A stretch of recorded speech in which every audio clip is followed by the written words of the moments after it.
what I would like to say and discuss with you and with Dimitri in particular is what are the main challenges for the peoples lato sensu in the circumstances today at the present stage of global capitalism. I don't want to be academic. I want to be political.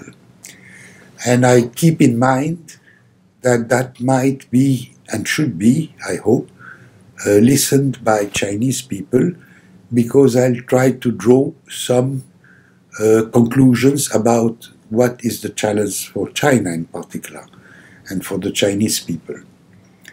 Now, I think we ought to, from the start, to distinguish two things: the crisis within capitalism from the crisis of capitalism.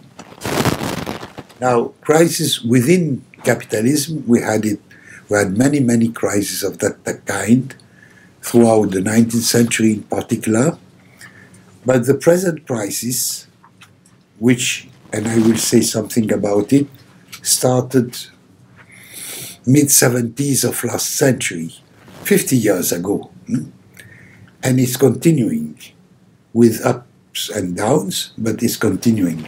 It's not an economic crisis, it's a systemic crisis of capitalism, which means that we have reached a point where capitalism has moved from growing positively, expanding, deepening, with many negative aspects for many people, but also some historical positive aspects, into a period of that I dare call senile capitalism, that is declining capitalism. Declining doesn't mean neither that it will die by itself. We have just to wait until it dies. So I was saying it's a crisis of capitalism, of senile capitalism, which, as I said, one, doesn't mean that capitalism is going to die slowly by itself and quietly. It doesn't mean also that there are not features which appear to be brilliant, such as new technologies, such as high growth here and there, such as I don't know what.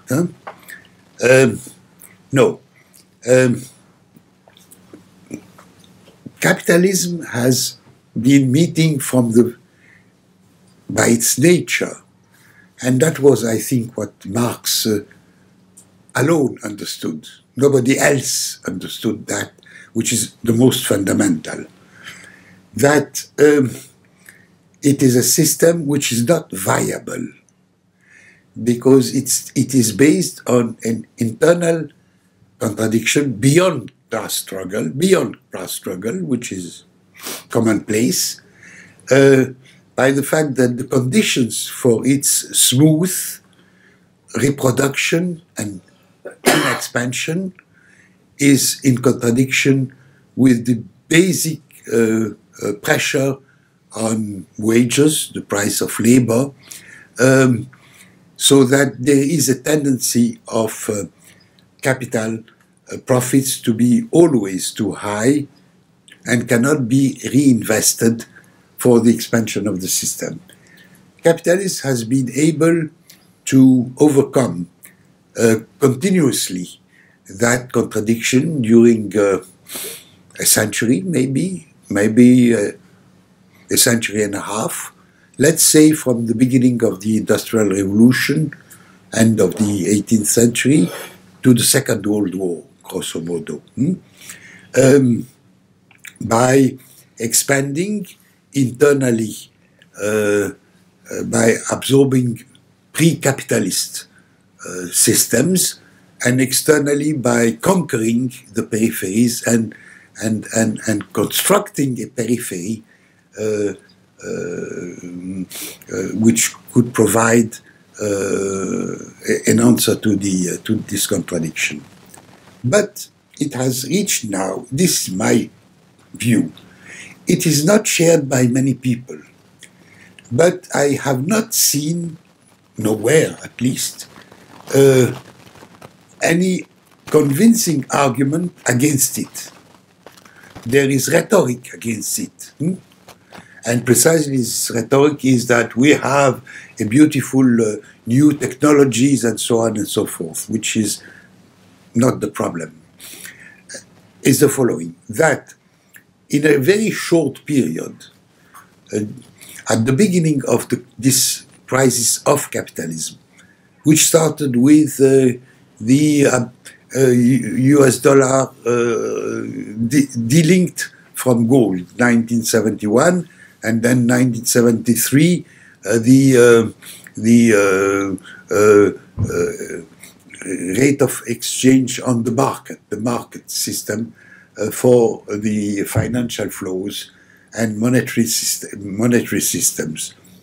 In a period of 3-4 years, not more, even less, 2 or 3 years, the average rate of growth for the Triad, US, Europe, and Japan, went down to half of what it has been on the average for the 30 years before, from after World War II to 75, 45, 75. And they have never recovered since, never. They remained half on the average, and the trend is to be less and less.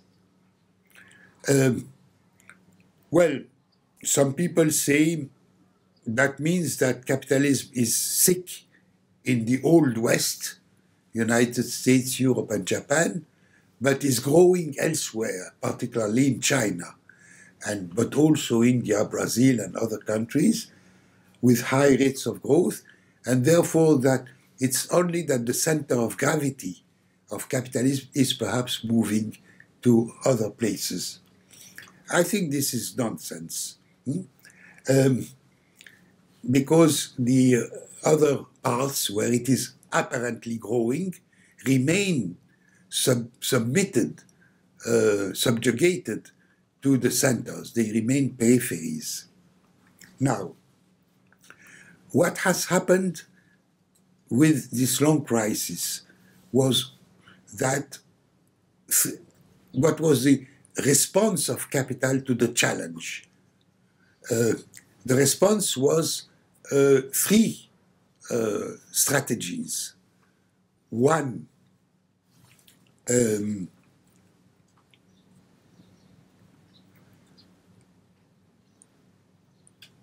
deepening the strength, reinforcing the strength of monopoly capital. That is, monopoly capital is not something new. It had already 80 years of age, at least. But now monopoly capital has reached a point which I think must be qualified, a new stage. I have called it generalized monopoly capital. Why generalized? We can call it late monopoly capital, post-monopoly capital, I don't know what, but these are semantic. What is the content? Is that monopoly capital now, at that stage, has been able for the first time to control everything. That is all, or almost all, the forms of production which are not directly owned and managed by monopoly capital are submitted to the status of quasi-subcontractors, meaning that they are controlled, overflow, by those who provide the inputs, the credit, and so on, and downstream, overstream, and downstream by those who control the markets and so on. Now, the example of agriculture is typical of that in the US, in Europe, and elsewhere. But that is one. But that monopoly is not only, it I stress, it is a monopoly, a strengthened monopoly of control, not necessarily of property. Property is something else. For instance, the formal property juridically can be millions of people, the shareholders, but it's meaningless. The decision is in the hand of a handful of those who control the decision. That is one. But also because of their overall control and exclusive control, I would say. Previously, they were compelled by the political, social balances within the various countries to make compromise with other segments of the bourgeoisie, with the petty entrepreneurs, with the I don't know what, with these ones, including with some, with the working class in some cases. Now they are not. They are not. So that is the abolition. It gives them a total power, which means the end of the formal bourgeois democracy. Left and right had a meaning. Left meant conservative, right meant reformist, but real reforms. Now it's meaningless. Socialists have become social liberals. There is a consensus that nothing can be done against the so-called market. What is meant by market is the control of monopoly capital over the market. It's not the market by itself.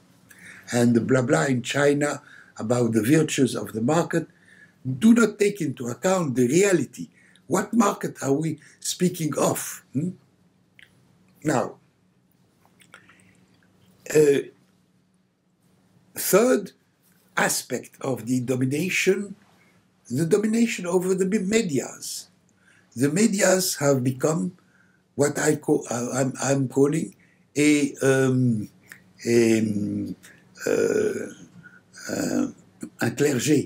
clergy in the service of monopoly capital. They all repeat the same thing, and they all say the same. On any question, whether they take their orders and they just repeat the thing that must be said. And the fourth aspect is the pseudo-cultural or pseudo-culture, the formatting of the people to think that they are free individuals when they are in fact depoliticized. They are no more citizens and working people. They are consumers and spectators of the TV. So that's, again, maximal alienation. The present system is close to what is totalitarian regime. Much more than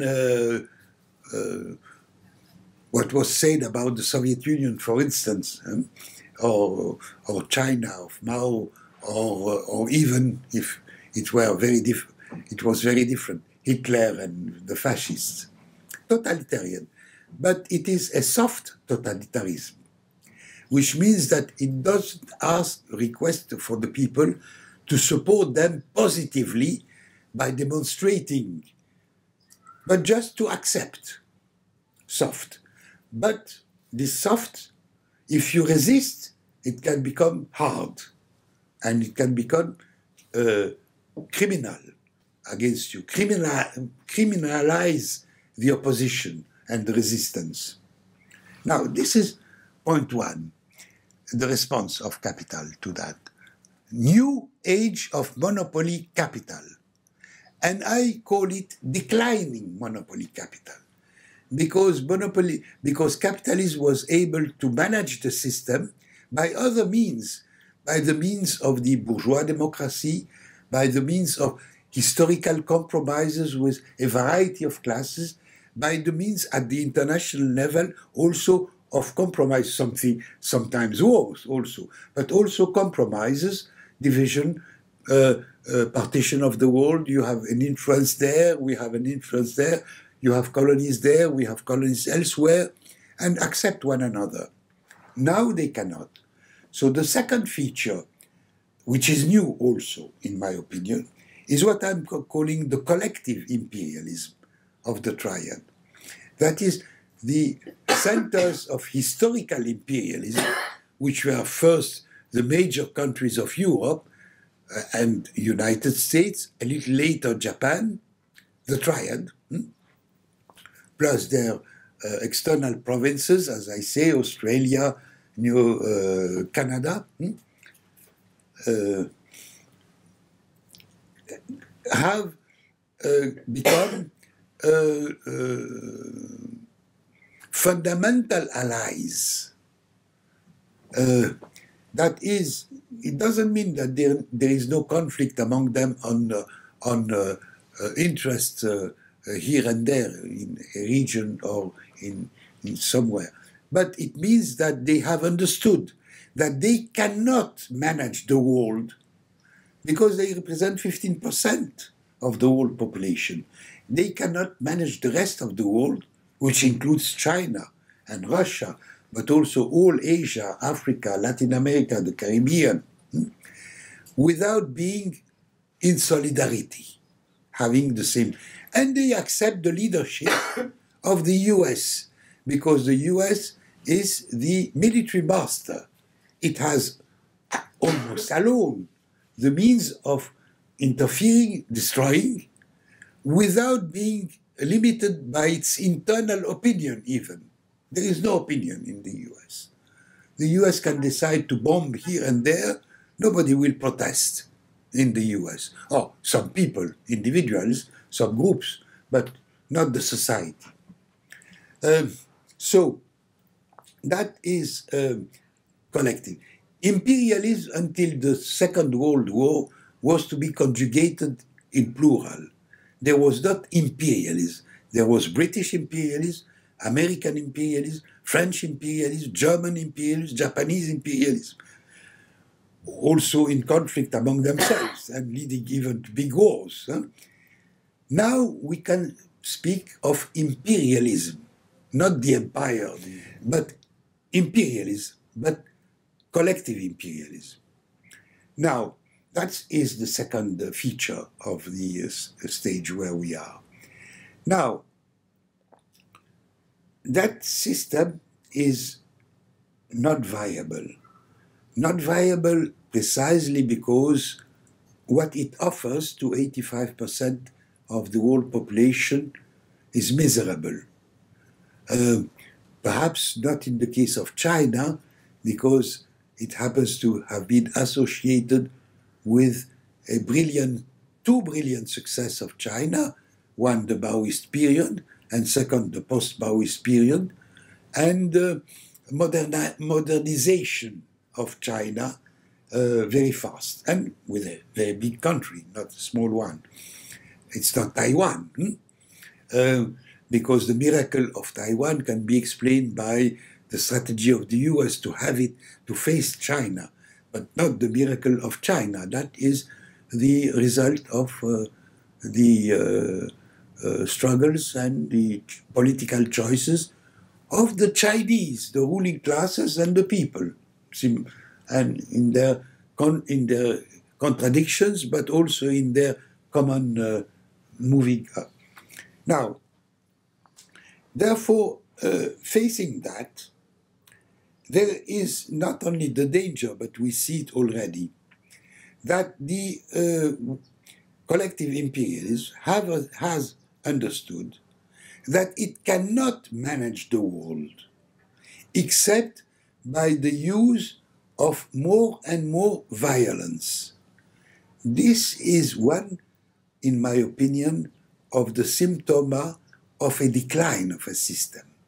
A system which is not declining does not need to more and more violence. It can be violent here and there, but not need systematic and systematically more and more violence.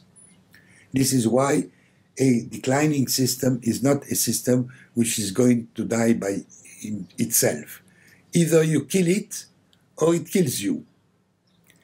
And again, I go back to Marx.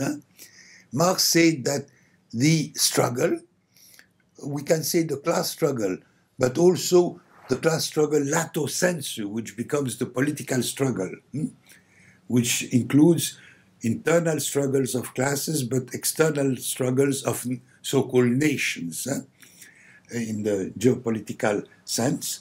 These struggles have reached the point where either revolution, even if the word is pompous with a capital R, and I will say something about that, that is an attempt to be lucid that the system is senile, that its senility is very dangerous, that senility means more and more violence, not peace and democracy, plus welfare perhaps, or plus growth of GDP with inequalities, or perhaps with reducing a little the inequalities. No, it means exactly the opposite. Growing inequalities within the societies, between the societies, more and more plunder, including the so-called ecological plunder that is capitalism. This capitalism is not able to deal with the questions of how to limit the not only the waste, the small waste, but the destruction of the reproduction of life, and perhaps the earth even, and so on. So we have to understand that. This is my analysis of the present crisis of the system. Therefore, I will say two things. Therefore in general, and therefore for China in particular. Therefore in general, either there is a lot of resistance to that, local resistance, I would say, which are not united, which are many émiettés, how do you say in English, many resistance on specific problems, which means, which is growing. You can see it even by the social resistance in France today to more direct rule by financial monopoly capital in the frame of the collective imperialism and so on. You can see it everywhere. You could see it even by the explosions, like the explosions in Arab countries. You can see it by within Europe itself, by Greece, the Tsipras affair, and you can see it everywhere. But without lucidity, that is what I mean by lucidity. Those people who are struggling, these are mostly legitimate struggles. I'm not questioning it. I mean, when women struggle for equality of rights, equality of salaries, for instance, it's legitimate. But they don't relate their problem to the globe, to this systemic crisis of capitalism. And so on for the others, for everybody. Which means that those struggles at the present stage, fragmented, they are on the defensive, which means that the initiative is left in the hands of the ruling class of monopoly capital, and it's a response to that. They don't have a counter project, communism, a higher stage of human civilization, made possible at the present level of development of productive forces. But they don't have it. Now, what is needed is precisely to move from a defensive strategy of fragmented movements to an offensive strategy of relatively united movement, which means many things. It means, one, internationalism, and that is fundamental. It means, two, the capacity within each nation, to take the Maoist expression, to manage the contradiction within the people. Not everybody, even of the people, the working people, have in the short run the same interests. But managing that. And for that, to be lucid, we need an organization, or we need organizations at all levels, from the national level, because politics is still going to be run for a long time within societies which are called nations, whether they are plurinational, single nation, these are other problems. And at the international level, that organization has a name, the International. Now, the International here, I would say two things about it. One, it cannot be a remake of neither the second nor the third International, which were based on the idea one country, one party, or what Lenin said, one class, one party, and all the other organizations are transmission belts of that one party, the good one. Whether a reformist one, like the Second International was, a European and reformist, imperialist Europe and reformist, or anti-capitalist and more global, including Chinese, Iranians, Arabs, Latin Americans, Africans, Indians in the international, but one party. No, it cannot be that. It should be, it's more difficult. The challenge is how to unite with respect of diversity. That is to have many organizations, different organizations, and not only so-called political parties, but also trade unions, also popular associations in struggle, provided, of course, one, that they understand and accept that what unites us is more important than what divides us.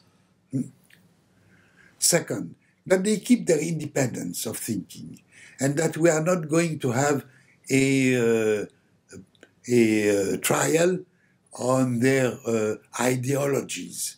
Are you Marxist or not Marxist? Are you, this or that? They can keep their historical roots and so on, and references if they wish, but provided that they are in struggle, not they accept to be manipulated by monopoly capital as instruments for them. Now, that is what we need. We are very far from that. Even the idea is not considered, neither within any country or almost, nor at the international level, at the global level. They believe, and you have examples of that, they believe that each one should be completely independent and conduct his struggles, and that they are often even in disagreement, deep disagreement with the neighbor, which is also struggling, etc., for one or another reason. Questions of short-run interest, or questions of ideologies or pseudo-ideologies or historical reference or anything else. Now, this is why, at best, if we have that, this is a degree of what I'm calling just lucidity.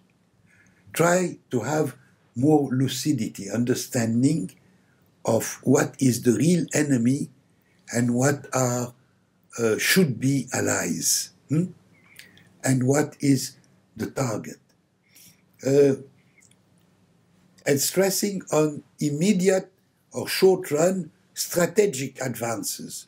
This is what I'm calling, rather than revolution, we have been used to call it revolution, not since the Marxist and the communist movement, but even before, from the French Revolution. That comes from there. I would prefer to understand it as revolutionary advances, which means that they are not good. They prepare possible, but only possible, later other revolutionary advances. And they compel the enemy to be on the defensive and to withdraw and to become, therefore, a little less aggressive because they are forced to be so. That is the best thing. The other way of change, historical change, is through decadence, which means that there would be no lucidity. The movements would remain fragmented. The ideological cultural references could be anything, including love of the past, idealizing their past as being finding the response to their present problem and the future in the past, not looking into the future. It can take a pseudo-religious form, not only among the Muslims, but you find it among the Christians, you find it among the Buddhists, you find it among the everywhere, Hinduist, etc. Or pseudo-racial, like ethnicity. The case, the bad good case is the case of Yugoslavia. What does mean being a Serb or a Croat, as fundamentally different, etc. Or in Africa, so-called tribal. I don't use the word, but so-called, because some of those tribes, they are 40 or 50 million people. They are more more in number than the Dutch people or the people of Iceland, who are called nations. But anyway, in that case, history continues, but by itself. Without, the human beings are not active actors knowing where they want to go. They have abandoned completely lucidity. That has happened in history. And the case is, the most known case is the decadence of the Roman Empire. Some people speak of a bourgeois revolution for capitalism to appear. Some people speak of socialist revolution for beyond capitalism moving towards socialism to appear. But nobody speaks of a feudal revolution in the Roman Empire. Feudalism was the product of history without anyone having a project of replacing the old Roman Empire by what became feudalism, in Western Europe at least. So we have cases of that. Those cases, and the comparison, in my opinion, is very important and dramatic. If we look at the case of the Western Roman Empire, it took 600 years, perhaps 1,000 years of really decline of the societies, with invasions, with in demographic terms even, the population of the Roman Empire declined for 5 or 6 centuries, the Western one. The Eastern one, to which we belong, Dimitri and I, had a decline of another, a little more mastered by the ruling class locally, and therefore it took longer with its I would say, negative aspects than positive, finally.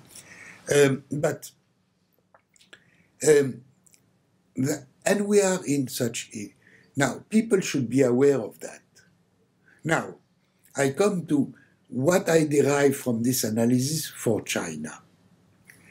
I don't classify China today too quickly. Is it capitalist? Is it socialist? It is neither socialist nor capitalist.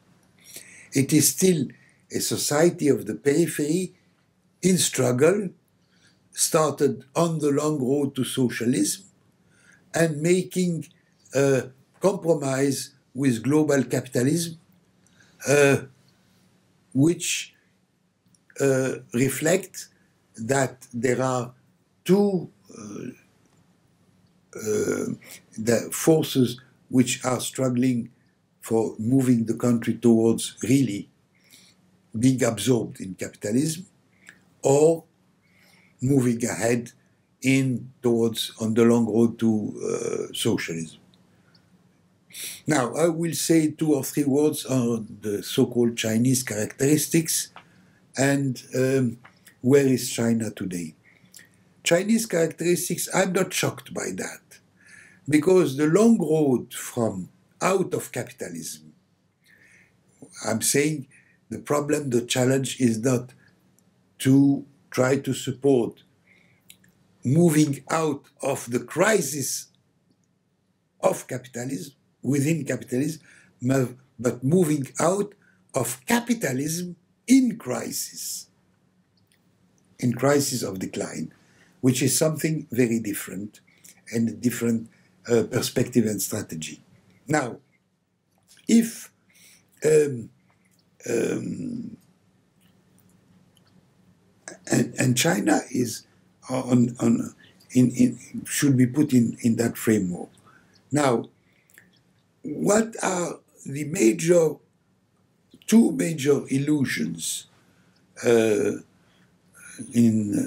that I feel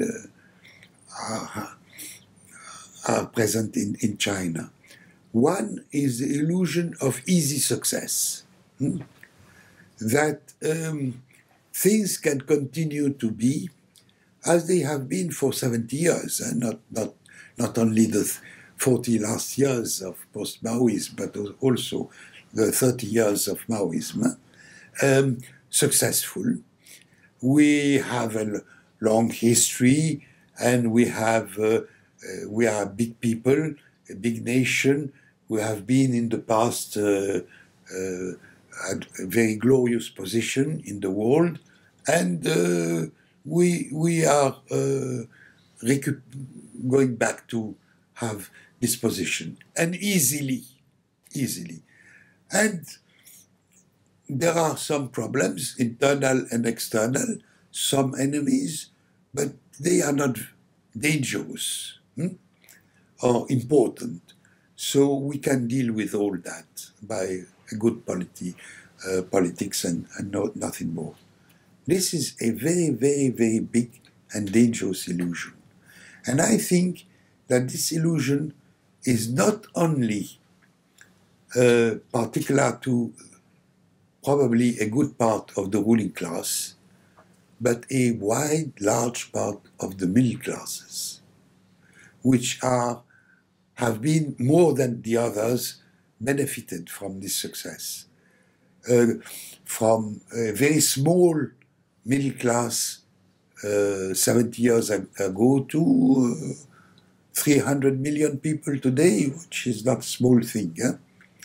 So that is very, very dangerous.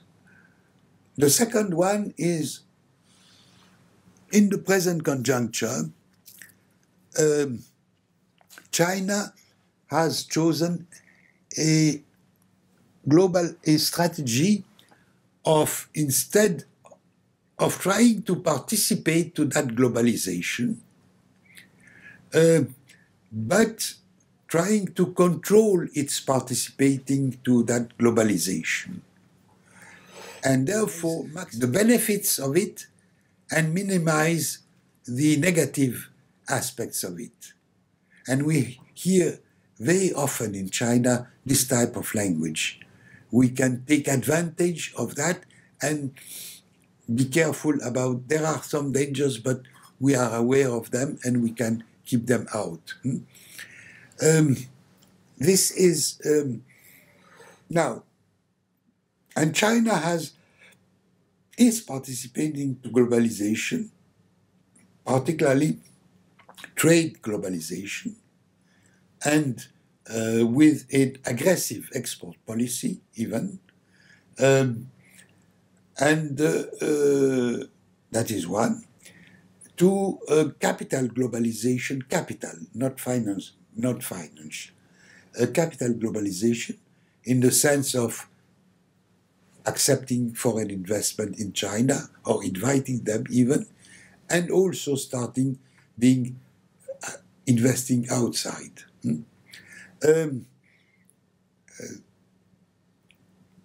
With, for the foreign investment in China, a certain degree of control of the state over that. It is not as open. I mean, no country could be more open to foreign investment than the African countries. They have no rules to stop anything. And the foreign investments are not done in Africa. They are going to China, where they are controlled. A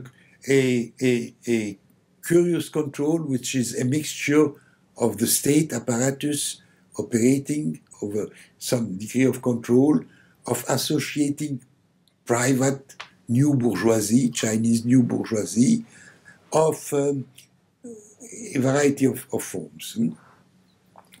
That is a negotiated participating to global investment, global capital, capital globalization. But China has kept, until now, I'm saying until now, out of the financial globalization.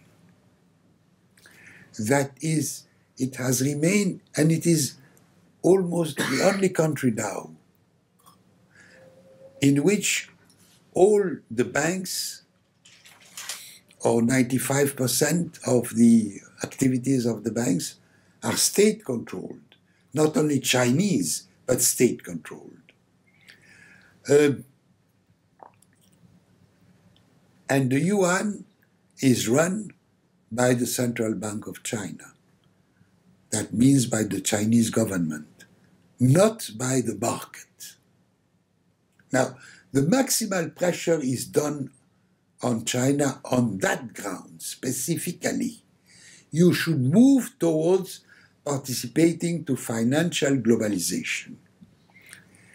And I'm saying, and I would like to repeat it and to have it understood by the Chinese, including at the highest level, top level,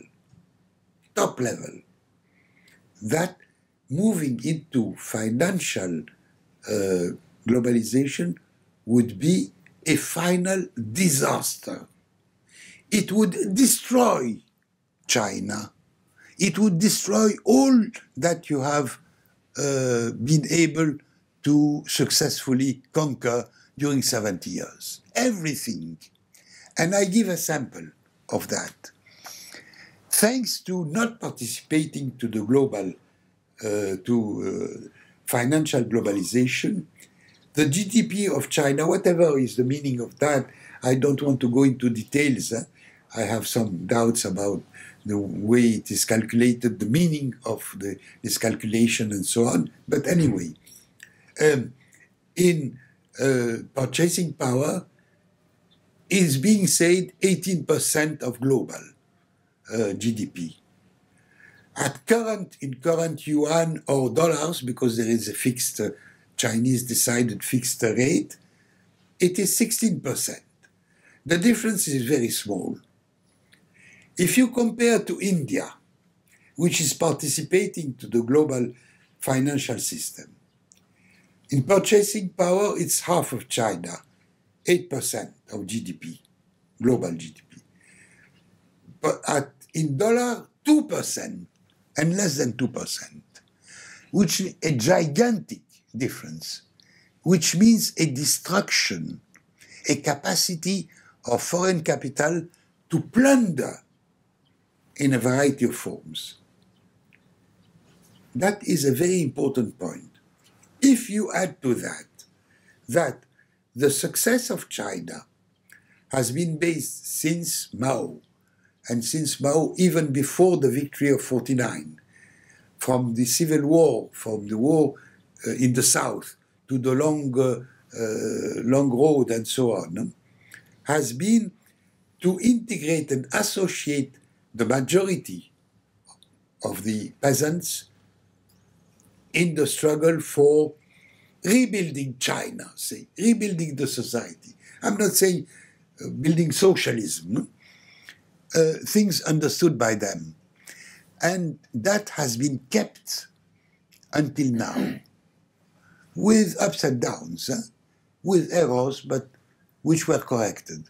But ups and downs has been kept by maintaining state formal property managed by the local communities and with a target of, as far as possible, equal rights, equal access to land. It's never beautiful, equal, but tending to that. That is fundamental. If land is changed into, becomes a commodity, like in normal capitalism, in the history of capitalism, it would be the end of the Chinese peasantry, that it would be destroyed. You take an example, China and Brazil, or China and India and Brazil. China has been able, with 6% of the arable land, to feed correctly, I would say, 22% of the world population. The ratio of arable land to population in Brazil is not twice better than China, is 17 times better than China. 17. I have calculated it. Brazilian have calculated it. 17 times better. China is a country where you don't see extreme poverty. You see it somewhere in places here. It does exist. But you don't see it massively. It's a poor country where you don't see poverty, to say it short. Brazil is a rich country where you see exclusively poverty. That is, two-thirds of the population live in favelas, in two-thirds of the population. So that's a gigantic difference, and you should be aware, therefore, that abandoning living, and there is pressure on that from internal forces, of course, some potential rich peasants associated to agro-business, foreign and local, associated to a new Chinese bourgeoisie, including a state bourgeoisie, would like to have land, to access to land, but and external forces which are pressing in that. That would be the destruction of China also. And I think on those 2 points, I stress on those 2 points. There are a lot of points, but if the Chinese, including leadership, understands that it is that the dream of becoming a top power because of population, it would become the first country in the world, not only in population, but in production of anything, is a very naive dream. And therefore, those who have those dreams will make easier or will be surprised by the aggressivity of the enemy. That is, taking advantage of the weakness of China at some point, they will simply go to war, including nuclear war. And I always repeat that in an internal document of Pentagon, which was approved and signed by Clinton, which is considered a little better than some other presidents before and after, accepted the idea of, at that time, having 600 million Chinese exterminated by a nuclear war. And he said this is a possibility. If China becomes dangerous, what means dangerous? China is not going to destroy the United States by a nuclear war. Has not that strategy in mind. Becoming dangerous means becoming a prosperous country, capitalist country. They don't accept that. I give an example. When there was a historical social compromise in Russia and Soviet Union between communist forces and the peasant bourgeoisie, the NEP policy, Soviet Union accepted for a time a kind of local capitalism along a socialist power. But that did not stop the West from the Cold War against Russia, against Soviet Union. They did not recognize, they did not accept the NEP. They saw that it was a stage possible, but which in the last finally will be useful for socialism to move ahead later, but to move ahead. And therefore they fought it, as well as they fought collectivization, as they fought Soviet Union after the Second World War and so on. So be careful of that. Have it in mind. You must have it in mind. I give another sample, which is today. I mean, it happens that the easiest menace of the United States against China is against North Korea and Iran. One, probably, certainly, nuclear power, small but still, Korea. The second, possibly, which could become a nuclear power easily, Iran, to focus on them and to say they have to be destroyed. Destroyed. Not only, that is a direct menace. The support of the United States to a semi-fascist kind of remilitarization of Japan is typical. And the attempt to use the disastrous problem of the South Sea of China to divide, to separate China from friendship with China and Vietnam, from solidarity against imperialism, is typical of that. Now, so you ought to be very aware that the menace is a real menace of destruction of China. It's not a continuous prosperity. And therefore, the need for China to play a role in supporting, they cannot, Chinese people cannot replace the Egyptians and the Greeks, and in thus the Greeks and the Egyptians are responsible of themselves. But try to have a strategy, a policy which support the idea and the moving towards an international is fundamental.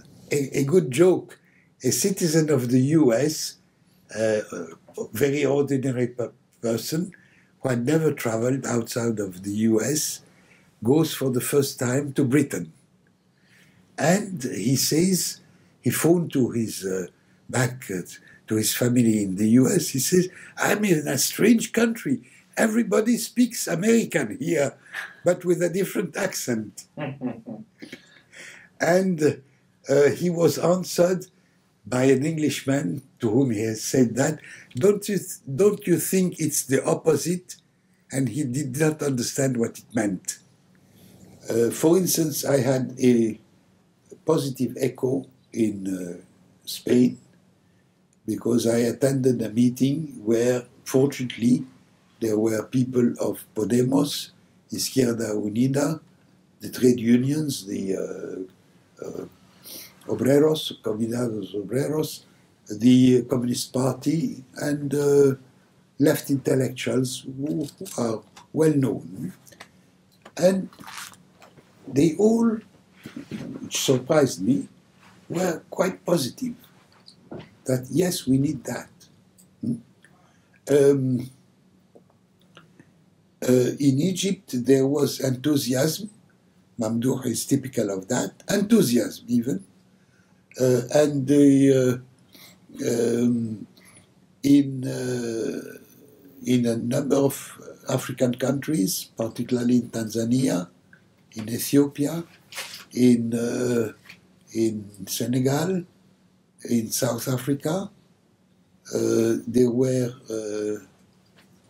sympathetic response. There seemed to be a sympathetic response from people in Brazil. Now, but Chavez had taken an initiative which I think was childish, was to say we need to just proclaim it.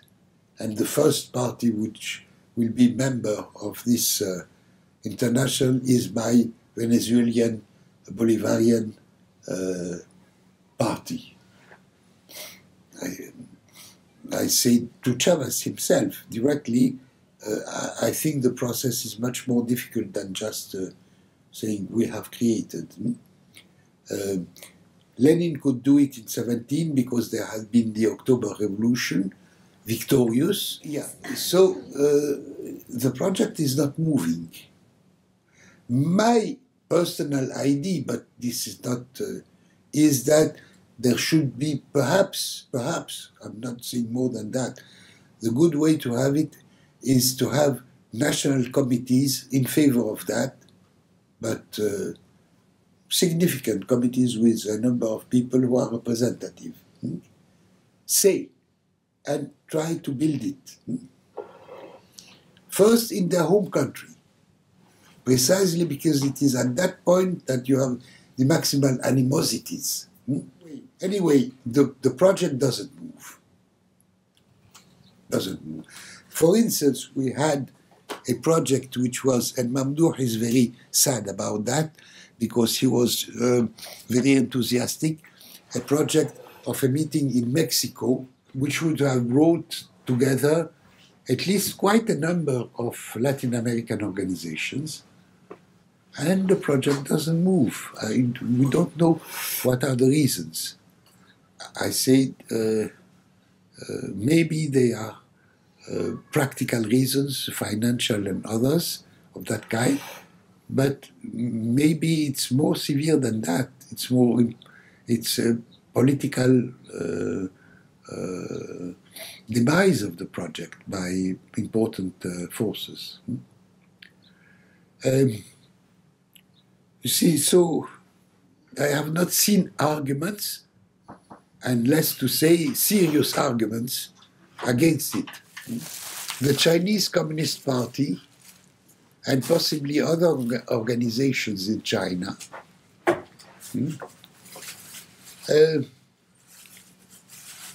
could support the idea. They cannot play the role of the old Bolshevik party vis-à-vis the others, the big brother and the small brothers. It would not be advisable, but they know they cannot play that role also, fortunately.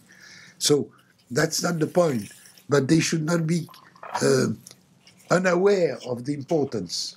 Let me say, I give another example because it's a personal one. You know it because it's in my memories. Revolution. That was supported, it was in the Maoist period, 63. And it was in connection, strong connection with Tsui. it was at that level, through a comrade whose name was Wang Hui, not Hui, Hui. I don't know whether it was his real name or not. He died, unfortunately. He was an old man already at that time.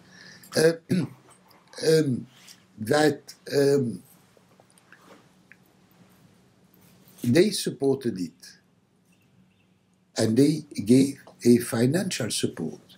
That is, China's government was buying, I don't know, 20,000 copies, which was covering all the costs, and which they were distributing through the embassies everywhere. So, if they want to support, they have means. You know, where I am very, perhaps optimistic, is if at some top level, Chinese and Russians are convinced by our arguments about the dangers for them as countries, maybe they would be very helpful.